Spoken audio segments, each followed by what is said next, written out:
Estamos aqui para dar voz ao povo. Em defesa dos cidadãos. Pela dignidade humana. Todos temos deveres, mas também todos temos direitos. Será que existe justiça? Isto é o povo a falar.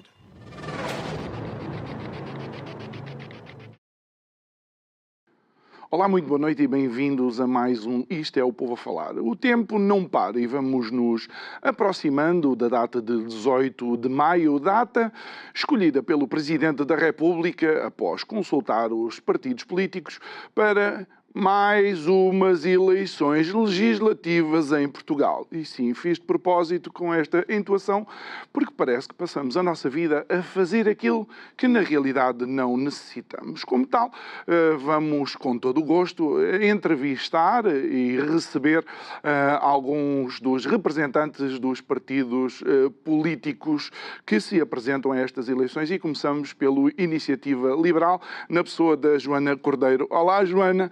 Muito boa noite, é sempre um gosto estar aqui contigo e vamos começar, de facto, por esta minha cadência na frase.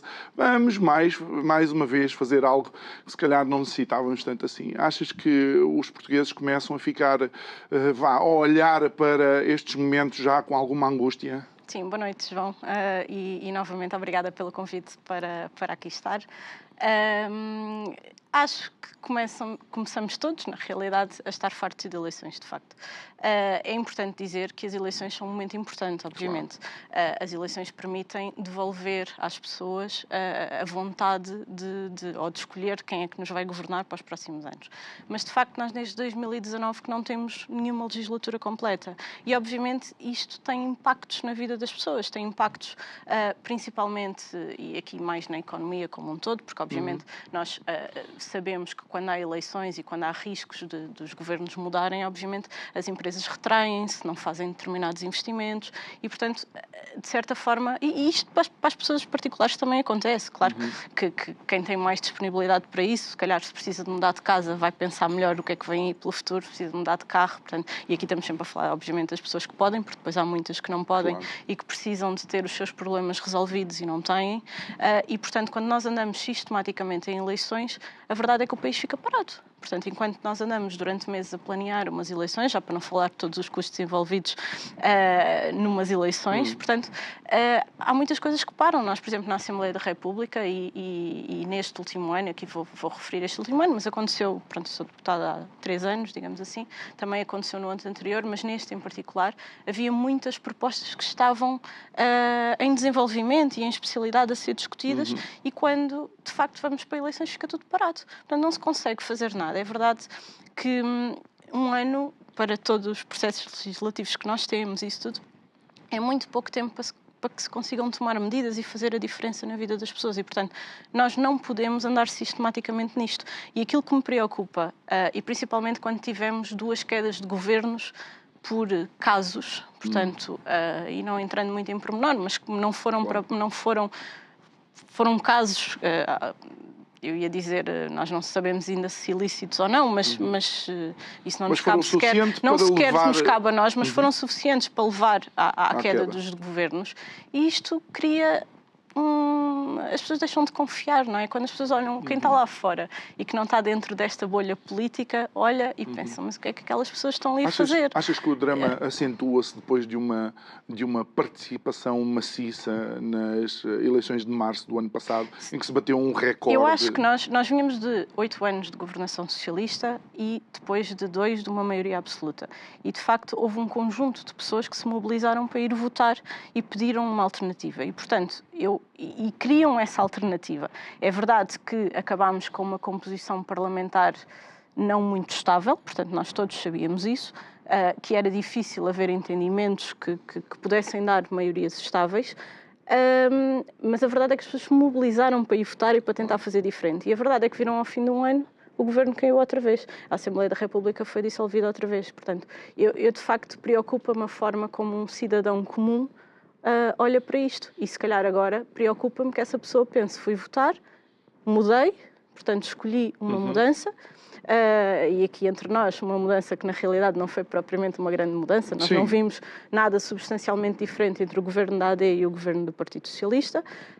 Mas a verdade é que houve essa mudança, as pessoas quiseram essa mudança de modelo e vêm ao fim de um ano irmos para eleições outra vez. E preocupa-me que esse cidadão comum que se levantou do sofá para ir votar, e novamente é muito importante que nós consigamos demonstrar que existem alternativas para que as pessoas se levantem do sofá e vão votar e escolham políticos e políticas e ideias diferentes, e preocupa-me que as pessoas não tenham a mesma motivação que tiveram há um ano atrás. Até porque isto depois até pode condicionar aquilo que são os temas da campanha, mas é precisamente aí onde eu também queria ir, Joana, porque tendo um programa de março do ano passado, poucas ou nenhumas alterações deverão existir. Mas o tema, por assim dizer, do Iniciativa Liberal é o vamos descomplicar Portugal. Continuam a acentuar a ideia de que existem uma série de empresas que não devem estar na mão do Estado e acabam por ser única e exclusivamente um peso para o Estado e para os contribuintes. Sim. Eu acho que aqui vou recuar um bocadinho atrás. A Iniciativa Liberal surge no espaço político português para fazer diferente, para ser uma alternativa às políticas que nos têm governado até então.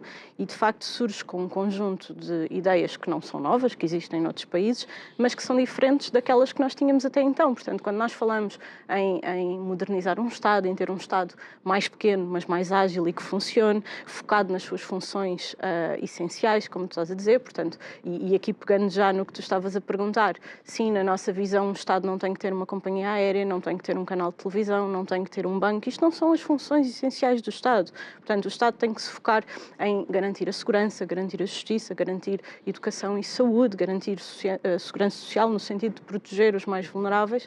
Portanto, e o Estado não faz nada disto bem. E, portanto, a Iniciativa Liberal surge para fazer diferente. E, portanto, esta visão de simplificar o Estado, de modernizar o Estado, de tornar os processos ou toda a relação dos cidadãos com o Estado muito mais simples do que aquela que têm até então, porque qualquer pessoa sabe que qualquer interação com o Estado neste país demora, e aqui podemos dar o exemplo da habitação, quer dizer, uma pessoa que quer construir uma casa, e aqui já estou a falar de um particular, que até tem um terreno, comprou um terreno, quer construir a sua casa.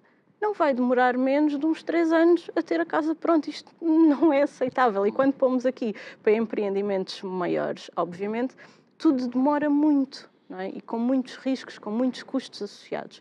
E, portanto, e novamente pegando na habitação, num problema e que nós temos, que é um problema muito evidente, obviamente, das pessoas não conseguirem, ou de quase todo o seu rendimento ser utilizado para pagar a sua habitação.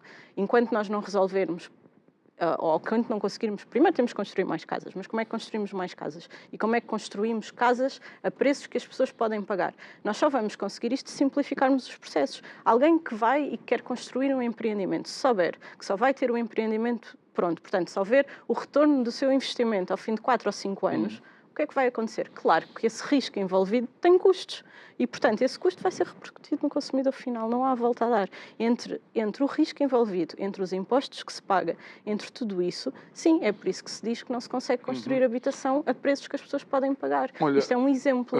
E deixa-me só dizer, e, portanto, dei um exemplo simples de algo que mostra o que é que a Iniciativa Liberal vai fazer quando foi construída, quando foi criada. Portanto, foi um conjunto de pessoas que, de facto, olhou para este país e pensou, não, nós temos imenso potencial, nós temos que fazer melhor e temos que ter um país melhor. E como é que temos um país melhor?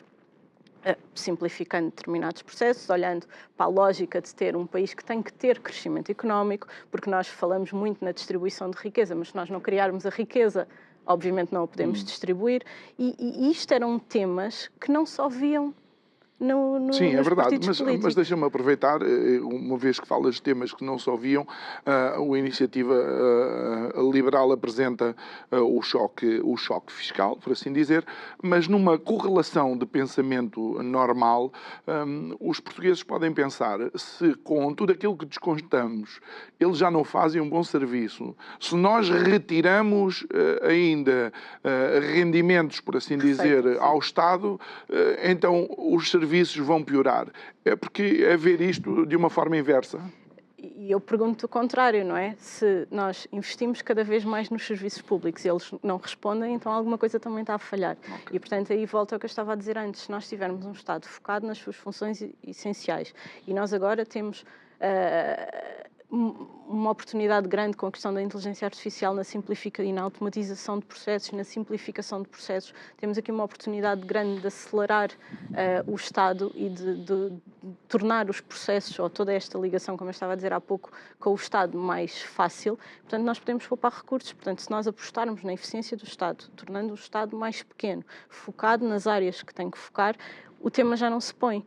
E, portanto, e depois, e isto para não dizer que, obviamente, baixando impostos, em vários países já foi testado, quando baixamos o IRC, quando baixamos o IRS, há uma aceleração da economia também. Portanto, é óbvio quando temos um IRC para as empresas mais baixo, quando olham para o país mais baixo e principalmente mais estável, não é?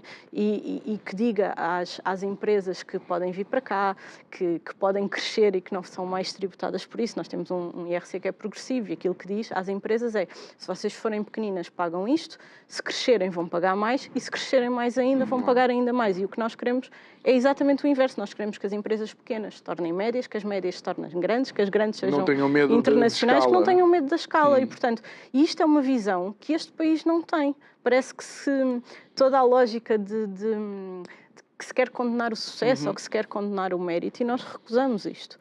É interessante que digas isso porque creio que ontem ou anteontem esteve um economista, cada um gosta do seu, para quem gosta de economia, que foi o Paul Krugman, e falou precisamente disso, que a absoluta necessidade que as empresas portuguesas têm de internacionalizar para poderem ser competitivas. Mas isso não se faz se o incentivo não estiver aqui na origem. Exatamente, e não se faz sem dinheiro, não é? Portanto, se nós tivermos empresas que estão descapitalizadas, elas não vão conseguir nem diversificar os seus produtos, nem exportar para outros mercados. E nós agora, com o tema da questão das tarifas, não é? Os Estados Unidos são um mercado importante para nós, se eu não me engano, o nosso quarto mercado para o qual diretamente as nossas empresas exportam, mas pior do que isso... Quarto em geral e é primeiro para alguns setores. Era isso que eu ia dizer, mas é pior do que isso, porque muitas das nossas empresas exportam ou produzem componentes para empresas que depois... algumas estrangeiras que depois exportam para os Estados Unidos. Portanto, nós temos aqui este impacto. E se as nossas empresas não conseguirem diversificar os seus produtos, terem capital para isso, para apostar em novos mercados, para se internacionalizarem para outros mercados, então temos um problema muito grande quando quando vemos este tipo de políticas no mundo. E, portanto, aquilo que nós, eu ia dizer acreditamos, mas não é uma questão de acreditar, é aquilo que existe noutros países e que os estudos mostram. Portanto, se nós tivermos impostos mais baixos, por exemplo, nós vimos, por exemplo, o Partido Socialista decidiu neste programa eleitoral apostar na questão do IVA zero para os bens essenciais. Eu não tenho propriamente nada contra que os bens essenciais. A questão é o impacto dessa medida, de facto, no dia-a-dia das pessoas. Isto só vai incentivar a quem já tem mais poder económico vai comprar mais. E isto, na prática, que diferença é que isto fez na vida dessas pessoas? Provavelmente não. E então, nós, Iniciativa Liberal, preferimos olhar para os impostos que estão diretamente ligados à atividade económica, que são o IRC e o IRS. Portanto, se as pessoas tiverem mais dinheiro no bolso, portanto, olhando para o IRS, podem consumir mais e fica à sua livre vontade sobre onde é que querem gastar o seu dinheiro.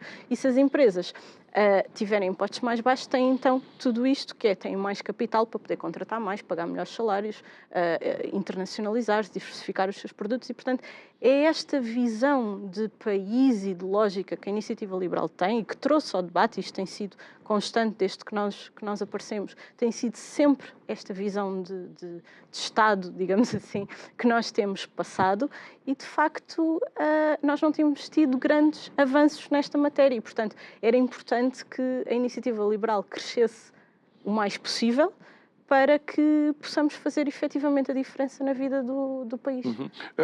E tendo em conta ainda os impostos e aquilo que são as obrigações, obviamente, do Estado, aquilo que eu ainda vou sentindo é que, por vezes, a ideia que dá é que a iniciativa liberal é o maior risco que existe para os reformados, que olham para quem já não está no mercado de trabalho, pronto, de uma forma mais displicente e que veriam com bons olhos não aumentar reformas ou não garantir o aumento dessas reformas. Não, mas novamente vou devolver a pergunta. Há algo que nos preocupa que tem a ver com o endividamento das gerações futuras. Portanto, quando alguém decide, hoje em dia, aumentar pensões acima do crescimento do país, portanto, acima do crescimento económico, aquilo que estamos a dizer é aos jovens do futuro que vão ter que ter uma carga fiscal mais alta para poder pagar as pensões que nós aumentamos hoje. E eu acho que isto é profundamente injusto. É por causa do sistema, isto não é? Isto é profundamente injusto. E, portanto, novamente, se nós não tivermos crescimento económico, nós não o podemos distribuir. E é importante nós começarmos a construir isso, porque, obviamente, se tivermos crescimento económico, se tivermos melhores salários, no futuro nós vamos ter melhores pensões. E, portanto, isto não se faz ao contrário. Portanto, porque fazer ao contrário é estar a dizer às crianças do futuro, aos trabalhadores do futuro, olha, vocês vão ter que pagar aquilo que nós decidimos agora no presente. E isto é profundamente injusto. Claro que as pessoas têm que ter condições de vida dignas, isso nunca, claro. Acho que não está em causa para ninguém, nunca esteve, mas é preciso começar a construir. Mas há um problema grave, porque eu creio que recentemente o Carlos Guimarães Pinto identificou, de facto, um buraco na segurança social que pode ser catastrófico. João, a Comissão Europeia diz que um jovem que tem hoje 30 anos e que se vai reformar daqui a 35 anos vai ter 40% do seu último salário. Portanto, um jovem que ganhe 1.000 euros vai receber 400 de pensão. Nós, ou começamos a trabalhar rapidamente para mudar isto e, portanto, ter um país que cresce, que paga melhores salários, para depois nós termos pensões melhores no futuro, e isto não se faz dizendo agora vamos, por isso simplesmente, aumentar toda a gente, porque depois no futuro nós vamos ter que pagar isto. E, portanto, é esta visão que é muito injusta e que nós temos visto. Os partidos maiores querem sempre agradar a todos os seus eleitores, a todos os seus votantes, e não dizem a verdade às pessoas. Não dizem que, de facto, um jovem de hoje vai ter 40% da sua reforma no futuro. E, portanto, isto é algo que eu acho que é importante que fique na cabeça das pessoas, porque se nós não trabalharmos para isto, porque nós agora ainda podemos fazer alguma coisa, claro. Se deixarmos e continuarmos... Embora já vamos um bocado tarde. Já vamos tarde, mas é bom começarmos a construir. Olha, algo que vocês também têm sido muito... têm dado eco é a necessidade de descentralização, colocando, por assim dizer, em cima da mesa que o descentralizar pode, de facto, desenvolver outras zonas de um país que está muito colocado a litoral. Sim, nós ouvimos várias vezes, todos os países falam sempre em revitalizar o interior, mas depois nunca explicam bem o que é que isso significa.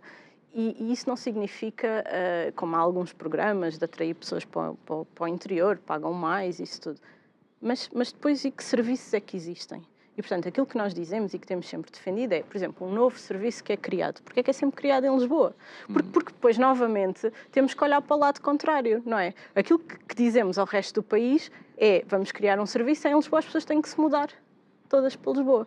E, portanto, é esta visão que nós queremos contrariar. Porque é que nós damos sempre o exemplo, porque é que o Instituto da Vinha e do Vinho é no centro de Lisboa.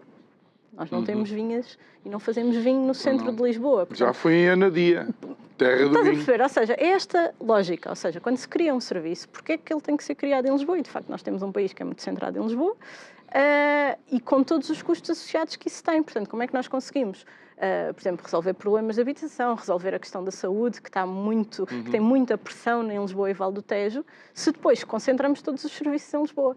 E, portanto, se nós queremos, de facto, revitalizar o interior, e fazer com que as pessoas estejam mais distribuídas. Claro que depois tem aqui muitas coisas. Nós também falamos de um plano ferroviário que liga todas as capitais de distrito, a Lisboa ao Porto, a menos de 2 horas, que também era extremamente importante, porque depois a pessoa também não se pode mudar para o interior e depois não ter nenhum meio se não tiver um meio de transporte para poder circular no país, como é que faz? Portanto, como é que nós dizemos isto a alguém, convencer alguém a mudar-se, mesmo que mudemos um serviço, se depois não houver outro conjunto de infraestruturas. Mas o ponto principal é, acabar com esta lógica de que parece que Lisboa é o centro do país. Claro. É essa a lógica. Joana, por outro lado, uma área que diz muito respeito é precisamente a área da saúde. Sim. E tem sido uma área onde, infelizmente, eu sei que se gosta de capitalizar nas histórias, mas nenhuma história parece suficientemente dramática para se mudar o que quer que seja na saúde em Portugal. Sim, é exatamente isso. Não se muda, há muitos anos que não se muda nada estrutural na saúde em Portugal. E há muitos anos, porque nós agora, obviamente, temos um problema agravado, por exemplo, nas urgências, mas as urgências não têm problemas desde agora. Há muitos anos que nós conhecíamos urgências superlotadas, encerradas. Claro que havia... O que é que acontecia antes? É que muito provavelmente eram ali concentrados mais no Natal, no inverno, ali naqueles picos, e agora é sempre.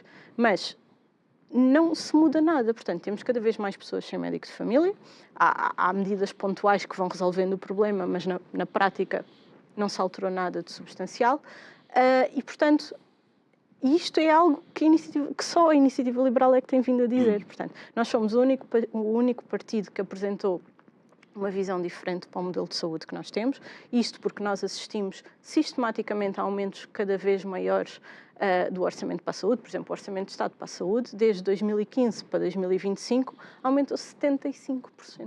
75% é muito dinheiro. A despesa total em saúde do país tem vindo a aumentar sistematicamente. Portanto, e nós perguntamos a qualquer pessoa e diz, agora tem mais acesso à saúde. Não tem.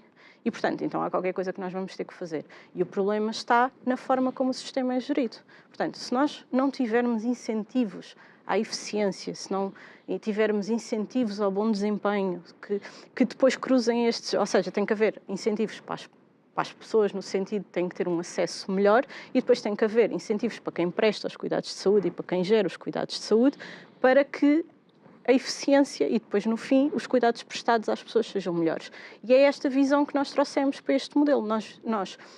O modelo que a Iniciativa Liberal defende para o modelo de saúde é o que existe noutros países europeus, está alinhado com aquilo que existe nos Países Baixos, na Alemanha, portanto, haver uma lógica em que a pessoa pode escolher onde é que quer ser tratado. Okay. E o que é que isto faz? Faz com que, se nós tivermos cada um dos prestadores financiado da mesma forma, ou seja, quanto mais utentes atenderem, mais financiados são, as pessoas escolhem. Portanto, escolhendo, há um incentivo maior a prestar um melhor cuidado. Portanto, de uma forma simples, é isto que quer dizer o modelo. Passa pela privatização total, nós a saúde é uma daquelas áreas onde a Iniciativa Liberal acha que o Estado tem que ter ainda... O Estado tem que garantir o acesso. Okay. Portanto, nós temos na nossa Constituição, prevê um acesso universal e geral, universal e tendencialmente gratuito à saúde. E nós não temos isso hoje, porque a verdade é que alguém que precisa de uma cirurgia mais urgente, se não tiver uma alternativa ao SNS, vai ficar à espera. Portanto, e muito acima dos tempos que são recomendados. E, portanto, aquilo que nós temos hoje é efetivamente essa saúde para ricos e para pobres, que às vezes dizem que a Iniciativa Liberal vai defender. O que nós defendemos é que os três setores sejam fortes, igualmente fortes, portanto, e que são, porque a partir do momento em que o financiamento é igual para os três setores, portanto, que é isso que a nossa proposta defende, portanto, há um incentivo maior a prestar um melhor serviço. Portanto, não há aqui uma lógica de financiar mais o privado ou de financiar mais o público. Não, o financiamento é igual em função da população que serve. Quando falas de três setores, estás a falar do setor social que é absolutamente indispensável. Para ir para a saúde, principalmente então nas áreas dos cuidados continuados e dos cuidados paliativos. É basicamente o setor social que assegura estes cuidados. E, portanto, os três setores têm que funcionar de forma articulada, têm que funcionar, e isto é importante, com as mesmas regras, porque nós hoje em dia, por exemplo, nós víamos no caso das PPPs, e as PPPs prestavam um melhor serviço. Mas o fundamental do porquê que o faziam é porque tinham mecanismos de gestão que os hospitais públicos não têm. Portanto, são muito mais... Obviamente tinham um conjunto de incentivos à eficiência, mas têm regras de gestão que lhes permitem ser ágeis. Por exemplo, é preciso substituir uma máquina, conseguem. É preciso contratar um profissional, conseguem. Exatamente. E isto nos hospitais públicos não funciona assim. Portanto, é tudo muito difícil. Portanto, não é muito justo se nós não tivermos as mesmas regras. Depois, há aqui uma comparação que até certo ponto não pode ser feita, não é? E, portanto, na nossa visão, todos os setores têm que operar sobre as mesmas regras, ter os mesmos tipos de facilidades de procedimentos. Por exemplo, a questão, o que prejudica muito no caso da saúde tem a ver com a questão da contratação pública, que é importante, mas obviamente tem que ser agilizada, porque senão os processos continuam demasiado lentos. E, portanto, se nós tivermos os 3 setores financiados da mesma forma, com os mesmos tipos de regras, com os mesmos procedimentos, e a pessoa pode escolher onde é que quer ir, tudo funciona melhor do que aquela que nós temos hoje. Porque preocupa-me fundamentalmente que alguém que não tem uma alternativa, nós hoje em dia temos quase metade das pessoas com uma alternativa, ou seja, tem um seguro de saúde ou tem um subsistema. E as outras, não é? O que é que acontece às outras? Ficam presas a um sistema que não funciona. E, portanto, é isto que nós temos que contrariar. O modelo de saúde que a Iniciativa Liberal defende, como disse há pouco, existe noutros países, tem bons resultados e, portanto, se nós conseguirmos aproximar o nosso modelo deste, e, portanto, isso significa dar a todos os setores as mesmas ferramentas e o mesmo tipo de financiamento, portanto, nós não estamos a propor, as pessoas não vão ter que pagar mais pela saúde do que aquilo que já pagam hoje. Queremos é criar um conjunto de incentivos que não existem hoje e que depois não há eficiência. Ou seja, porque o que é que nós temos hoje nos hospitais públicos? Não existe nenhum incentivo a fazer melhor. Portanto, se um hospital público acaba o ano com um déficit, e obviamente podemos discutir se o financiamento que lhes é dado é o financiamento adequado, porque na maior parte das vezes também não é, e está sempre abaixo daquilo que devia ser. Mas se acabar com um déficit, não interessa, alguém vai pagá-lo. E, portanto, esta lógica tem que ser contrariada. Tem que haver um orçamento, tem que ser bem gerido, tem que haver incentivos a essa boa gestão. Mas aí o déficit pode acontecer, até porque verbas necessárias não lhes são disponibilizadas. Não, é isso, era aí É por isso que muitas vezes há quem já coloque em cima da mesa a hipótese de quem gerir hospitais do Estado não estar ligado à saúde. Mas se não houver, exato, mas se não houver um incentivo a fazer melhor, vamos sempre gastar mais. Portanto, tem que haver ali por exemplo, o que nós defendemos tem a ver com obviamente, salários e isso indexados aos desempenhos, não é? Para que se os resultados forem melhores, há uma valorização dos profissionais que lá trabalham, tanto a nível da gestão como a nível dos profissionais, dos médicos, dos enfermeiros, de todas as pessoas que trabalham nos hospitais. E, portanto, havendo esse incentivo à eficiência, portanto, se aquelas pessoas forem todas responsáveis pelo valor final que o hospital tem no fim, então há aqui um esforço adicional. Joana, quem estivesse do outro lado da barreira ideologicamente podia dizer vocês estão a colocar um preço na vida humana. Tudo tem custos. Não é um preço na vida humana. Obviamente tudo tem custos. Um custo de uma cirurgia tem um custo. Uma cirurgia tem um custo. Os materiais, o tempo disponível, isso tudo nós temos que saber quanto é que esse custa, que é logo uma coisa que também falha, porque nós neste país não sabemos exatamente quanto é que estas coisas custam, portanto também torna-se um bocadinho difícil tentar melhorar sem saber exatamente a base, não é? Há todo um problema de dados neste país. O diagnóstico não é exato, de informação. E, portanto, qual é o ponto aqui? É que há muitas formas de fazer melhor com menos custos. Mas é preciso incentivos para isto, não é? Porque e aqui eu vou fazendo outra vez a comparação entre um hospital público e um privado. Num hospital privado há um investidor, alguém lá pôs dinheiro e quer um retorno do seu investimento. E, portanto, há logo aqui um incentivo a que façam melhor com menos dinheiro, não é? Porque querem atrair mais pessoas, para as pessoas lá irem, portanto, querem prestar um melhor serviço, mas querem prestá-lo ao melhor custo possível. Onde é que está este incentivo num hospital público? Ele não existe. E, portanto, é importante que exista, porque o dinheiro das pessoas... Novamente, o dinheiro não é do Estado, o dinheiro é das pessoas. Portanto, são os impostos das pessoas que são pagos ao Estado para depois pagar determinados serviços. Qualquer pessoa quer que o seu dinheiro seja bem gerido, não é? E, portanto, se nós vimos sistematicamente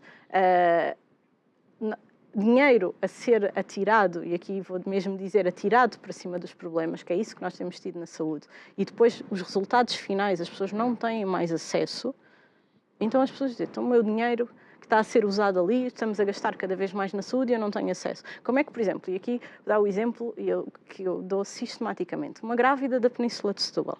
Este fim de semana, no domingo, tiveram as 3 urgências de ginecologia e obstetrícia fechadas. Portanto, tanto que até tivemos um caso de uma grávida que o bebê acabou por nascer numa ambulância.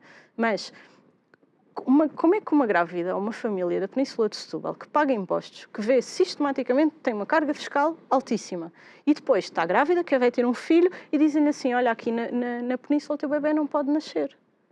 Como é que... Nós temos que contrariar isto.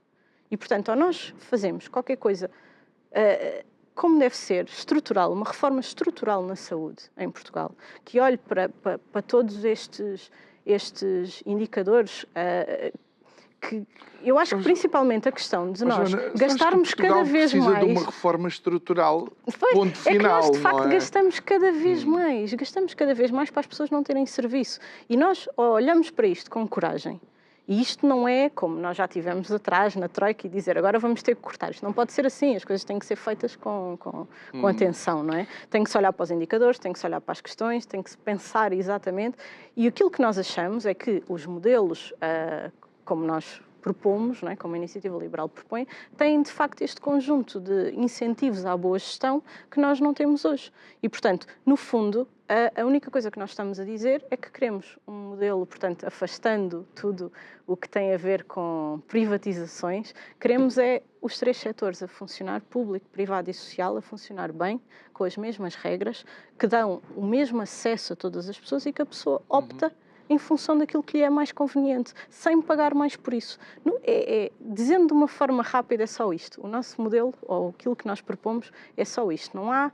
Tudo para além disto acaba por ser ruído e também formas de tentarem descredibilizar aquilo que a Iniciativa Liberal propõe para a saúde, mas a verdade é que os sistemas europeus, e portanto, nomeadamente o alemão e o dos Países Baixos, são sistemas com bons resultados, que são dos melhores sistemas de saúde da Europa e, portanto, é aqui que nós nos queremos comparar. Olha, que outros temas apresentam neste programa eleitoral que, de facto, diferenciam o Iniciativa Liberal de outros partidos e de outras propostas? Eu acho que aqui um dos temas grande diferença, eu já há pouco falei dele, mas eu acho que a questão da habitação é fundamental. E eu não vejo mais nenhum partido a falar da habitação como nós falamos. Nós, desde 2014, o preço das casas subiu mais de 135%. Portanto, basicamente, em 10 anos foi isto que nós tivemos. Nós, em 2002, tínhamos cerca de 120 mil casas que eram construídas, em média, por ano. Nós agora não temos sequer 24 mil. É óbvio que quando nós temos menos casas assim construídas, os preços vão aumentar. E depois temos, por exemplo, naqueles 73 concelhos que têm maior pressão habitacional, temos cerca de 164 mil casas fechadas. E, portanto, o que é que a Iniciativa Liberal propõe para isto? De um lado, construir mais, portanto, construir mais barato, como eu há pouco estava a dizer, portanto, reduzindo o IVA da habitação, reduzindo os tempos de licenciamento para que depois o custo final seja mais barato, e aqui construímos mais e por esse motivo constrói-se mais barato, mais, e os preços baixam. Depois, do lado das casas que estão fechadas, temos que criar incentivos a que as pessoas ponham essas casas no mercado. E aqui há dois grandes problemas que têm a ver com a carga fiscal sobre o arrendamento, portanto, nós propomos baixar, e tem a ver com a questão da justiça. Portanto, alguém hoje que tem uma casa, quer pôr a casa no mercado de arrendamento, se tiver um problema com o inquilino e se quiser tirar o inquilino de lá, por qualquer coisa, ou porque o inquilino não paga a renda, ou por qualquer outro motivo, neste país é muito, muito, muito complicado. E, portanto, quando uma pessoa pensa nisto, pensa, eu assim tenho a minha casa, prefiro que ela esteja ali e não a vou pôr no mercado. E, portanto, rapidamente, isto... E eu não vejo mais nenhum partido a falar disto, portanto, eu acho que é efetivamente distintivo. Eu vou dizer, ataque às casas que estão fechadas, criando incentivos, não é como nós vimos outros partidos falar que as casas devem ser ocupadas, como nós ontem, Mariana Mortágua não foi capaz de dizer que condenava uma ocupação de uma casa, portanto, eu acho isto surreal. Portanto, não é assim que se faz, não é dizendo as casas estão fechadas, ocupem-nas. Quer dizer, isto é, não sei em que estado é que a Mariana Mortágua acha que vive, mas aquilo que nós dizemos é que sim, temos que dar incentivos às pessoas para que essas casas venham para o mercado. E, portanto, com mais casas no mercado, os preços das casas vão baixar. Claro que depois temos novamente, todos os salários que têm que aumentar, mas isso com a questão do crescimento económico. Mas, ou nós pomos mais casas no mercado, ou nós podemos tentar, de todas as formas, com todas as medidas, e isto não vai funcionar. Olha, Joana, o grande desafio aqui, do meu ponto de vista, e permite-me só tentar perceber, é que, a partir daí, o Estado vai ter que confiar nos agentes económicos. Ou seja, se por um lado não me parece que a iniciativa liberal seja partido de colocar tetos às rendas ou tetos aos preços das casas, por outro lado tem que existir essa confiança de que o agente económico depois não vai querer, vai querer ganhar, não vai querer matar. Sim, num único negócio. João, mas isso não é propriamente uma questão de confiança, é economia, não é? Ou seja, quanto mais oferta, os preços baixam. Se houver maior procura, ou se a procura for maior que a oferta, os preços vão subir. Portanto, se nós conseguirmos trazer todas estas casas para o mercado, construir muito mais casas, os preços vão naturalmente baixar, porque alguém que vai pôr uma casa a um preço que depois há mais 100 mil casas disponíveis idênticas. Se quiser vender a sua, vai ter que... casa, tem que baixar o preço. Ou se quiser arrendar a sua casa, tem que baixar o preço. Eu acho que isto não é uma questão de confiar em ninguém, é uma questão, de facto, do mercado funcionar. Porque aquilo que nós ouvimos de outros partidos, e essa crítica que é feita com o mercado da habitação, que sempre foi liberal e que não funciona porque é liberal e porque existe um mercado, é errado. Nós temos rendas congeladas. Isto não acontece. Portanto, eu acho que o ponto, aqui não há outra forma de dizer. As casas têm que vir para o mercado, temos que ter mais casas, porque só com mais casas disponíveis é que nós vamos baixar os preços.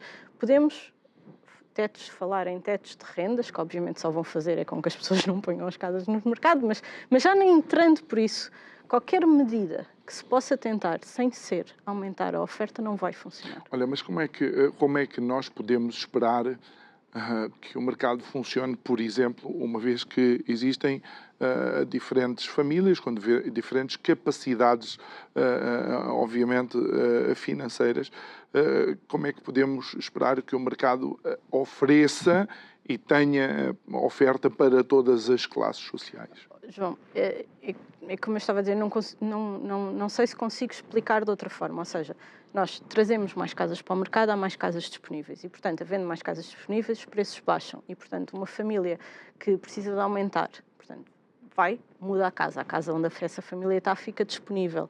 E, portanto há aqui lá está, o mercado vai funcionando, portanto, alguém que tem menos poder económico compra uma casa mais pequena, provavelmente, e depois, com a lógica, por isso é que eu disse, não pode ser separado da visão de crescimento económico do país, portanto, algum jovem o jovem agora tem algum tipo de benefícios, mas antes destes benefícios criados para os jovens, o jovem começa a trabalhar, obviamente o seu poder económico é mais reduzido, vai comprar uma casa mais pequena.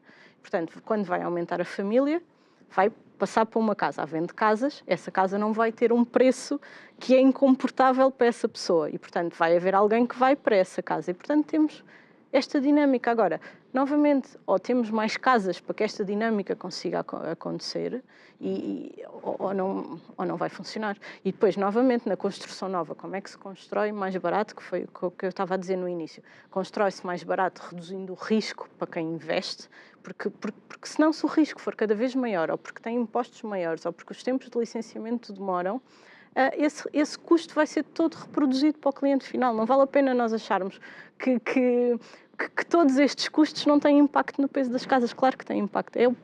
O preço das casas vem dos impostos. Portanto, vem dos impostos, vem do risco, vem do investimento. Portanto, nós só conseguimos construir mais barato, lá está, se tivermos processos mais simples, impostos mais baixos, e assim consegue-se construir mais barato. Achas que também se podia mudar alguma coisa na forma como se constrói em Portugal?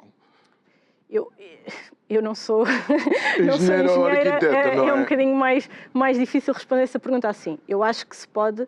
Nós tínhamos um conjunto de regras que obviamente encarecem. Nós, por exemplo, houve um tema muito... que deu assim muito...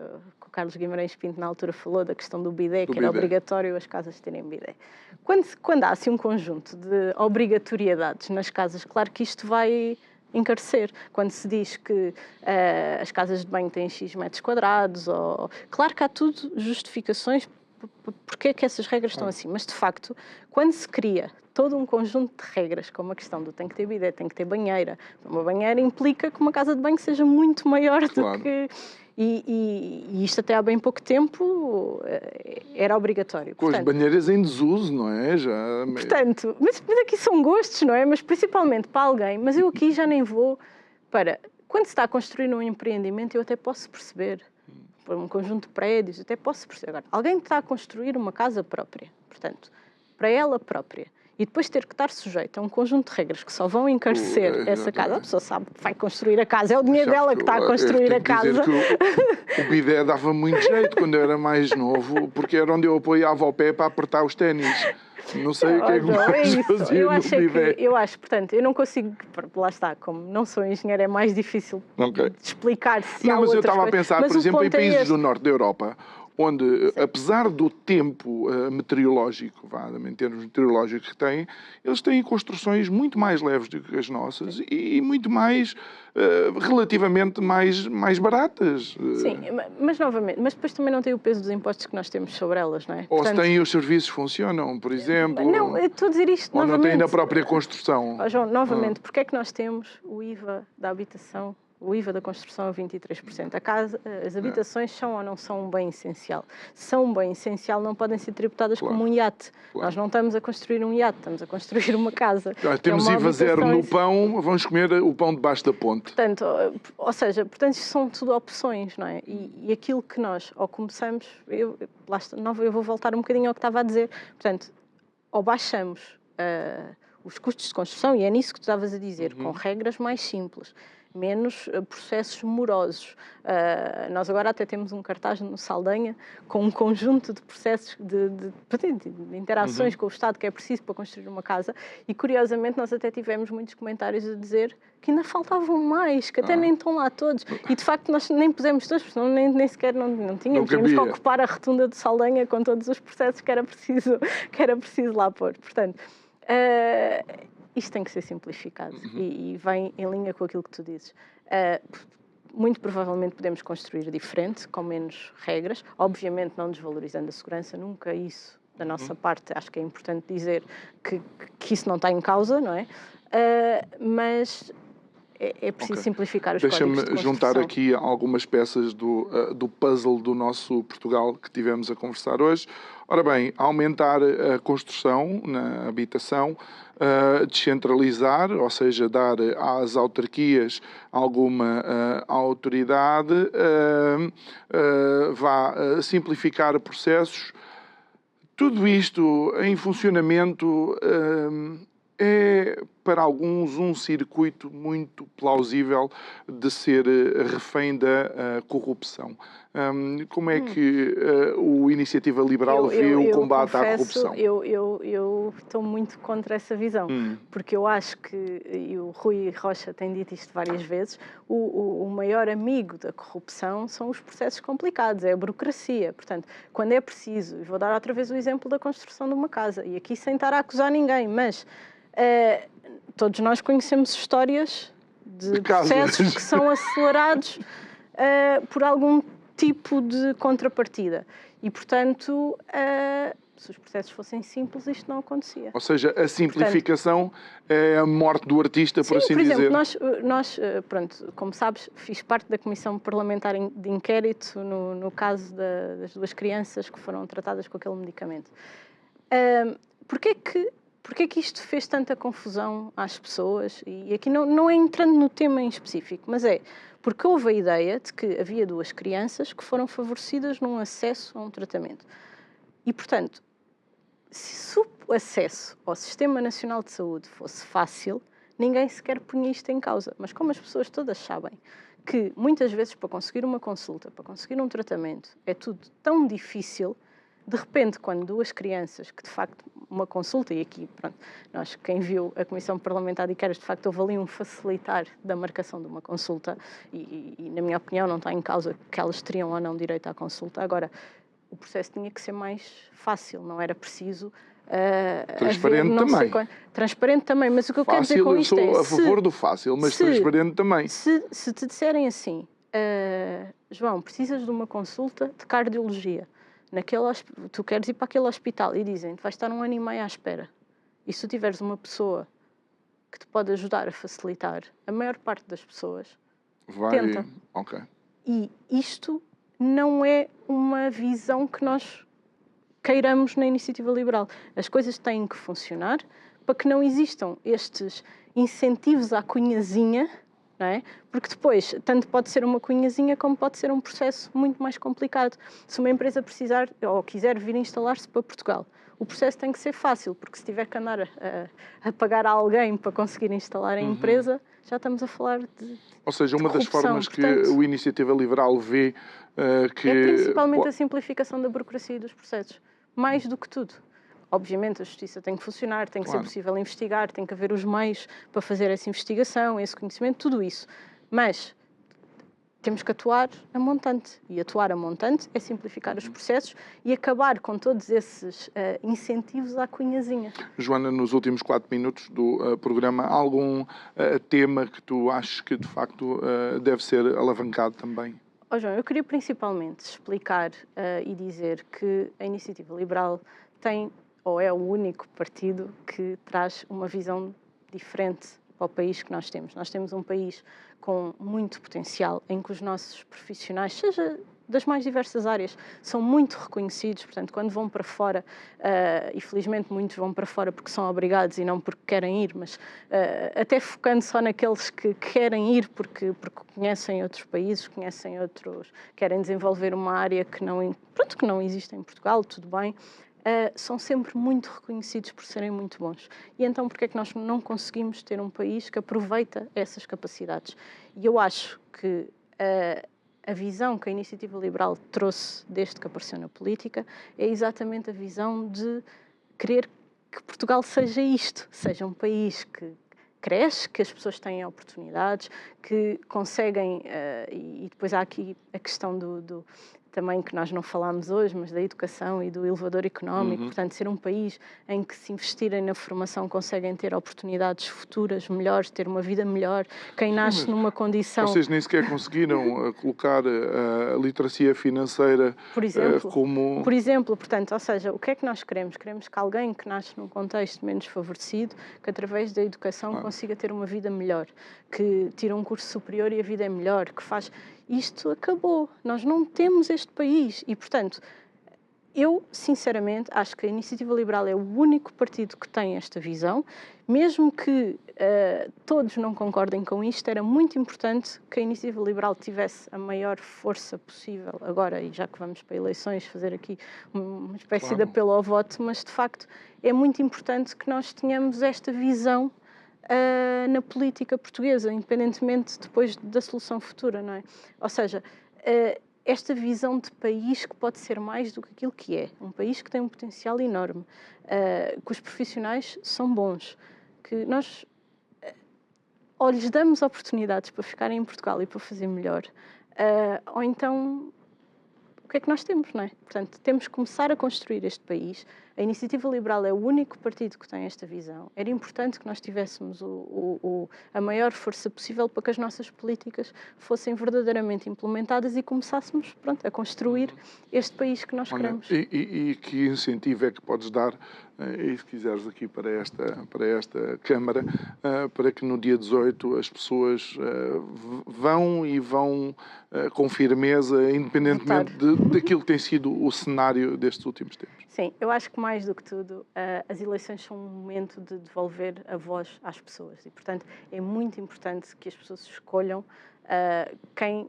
querem que nos governe. Portanto, é importante que se informem. Às vezes não através das redes sociais, vão diretamente aos programas eleitorais, vejam exatamente o que é que está escrito, portanto, porque às vezes os soundbites que às vezes chegam às pessoas não são efetivamente o que cada partido defende, portanto, informem-se sobre aquilo que vão fazer, vejam verdadeiramente quem é que tem esta visão diferente de país e depois votem, obviamente, em conformidade, mas que o voto seja principalmente esclarecido, mas não deixem nunca que outros escolham por vocês. Muito bem. Joana Cordeiro, muito obrigado por ter estado aqui connosco. Muito trabalhinho agora pela frente, trabalho. Não é? Vais sempre prontos.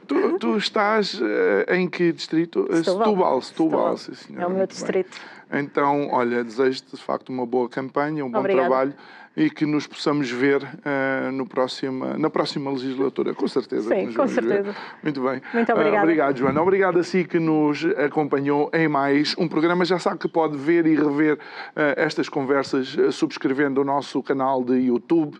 Vá até lá, subscreva, ponha like nos vídeos ou não like, se não gostar, mas ainda temos liberdade para nos expressarmos.